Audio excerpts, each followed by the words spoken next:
بات پوری وثوق سے اور عہد کے ساتھ یہ بات کر رہا ہوں آپ کو. ہائی وے کے دو رخا ہونے جو قاتل روڈ ہے اس کا کوئی سوچ سکتا تھا؟ کیا اس ایئرپورٹ کو دوبارہ آباد کرنے کے لیے جو سردار فاروق لغاری نے جس کو قائم کیا، کیا اس کا کوئی عوام سوچ سکتی تھی؟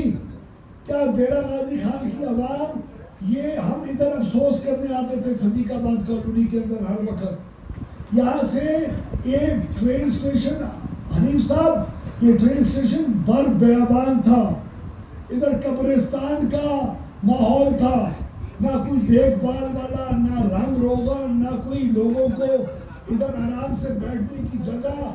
ٹرین ہی نہیں آتی تھی تو اس نے کیا آباد ہونا تھا؟ یہ میں ڈیرہ غازی خان کی عوام کے سامنے یہ میں بات پوری وثوق سے اور عہد کے ساتھ یہ بات کر رہا ہوں آپ کو کہ جب تک حنیف عباسی صاحب وزیر نہیں بنے تو کسی نے ڈیرہ غازی خان کی ٹرین اسٹیشن کا نہیں پوچھا. کسی نے نہیں یہ پوچھا کہ اس ٹرین کو دوبارہ آباد کیا جائے. ان کی مہربانی ہے، ان کا ہمارے پر احسان ہے، ان کے وزیر اعظم کا ہمارے پر احسان ہے جنہوں نے ان کو وزیر لگایا. ان کی عوامی جذبے کو سلام ہے. انہوں نے خود مجھے فون کیا. ایک تو ہوتا ہے نا کہ پیاسا کنویں کے پاس جاتا ہے، انہوں نے اس مثال کو الٹا کر کے دکھایا. یہ خود مجھے فون کر کے کہا کہ سردار صاحب آپ کا ڈویژنل ہیڈ کوارٹر، آپ کا گھر ڈیرہ غازی خان کا ضلع، راجن پور کا ضلع، ان اضلاع کے اندر ہماری کوئی ٹرین سروس نہیں ہے. میں نے کہا جی ہاں بالکل نہیں ہے. انہوں نے کہا میں انشاءاللہ اس خواب کو تمہارا پورا کروں گا اور جلد از جلد انشاءاللہ کروا کے دوں گا.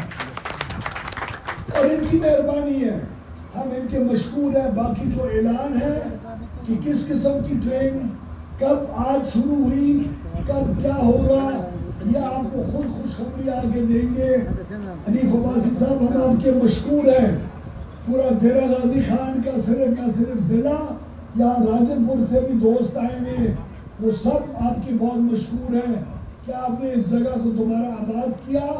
اور یہ بھی حقیقت ہے کہ اس ٹرین کو آباد کرنے کے اندر نقصان ہے شاید اس ریلوے کا. اس نقصان کو آپ نے ریلوے کو استعمال کر کے فائدے میں لے کے جانا ہے انشاءاللہ. اور یہ آپ کے لیے خوشخبری ہے. اللہ تعالیٰ اس ضلع کو، جنوبی پنجاب کو، اس قسم کی خوشخبریاں جو پچھلے 2 مہینے سے مل رہی ہیں اسی کے ساتھ آئندہ 5 سال بھی گزروائے اور اللہ تعالیٰ ہمارے ملک کو انشاءاللہ مزید ترقی عطا فرمائے. میں انہی الفاظ کے ساتھ حنیف عباسی صاحب وزیر ریلوے کا شکریہ بھی ادا کرتا ہوں یہاں کی عوام کی طرف سے، اور آپ کو میں دعوت خطاب بھی دیتا ہوں کہ آپ آئیں اور عوام سے وفاقی وزیر ریلوے محترم جناب حنیف عباسی صاحب.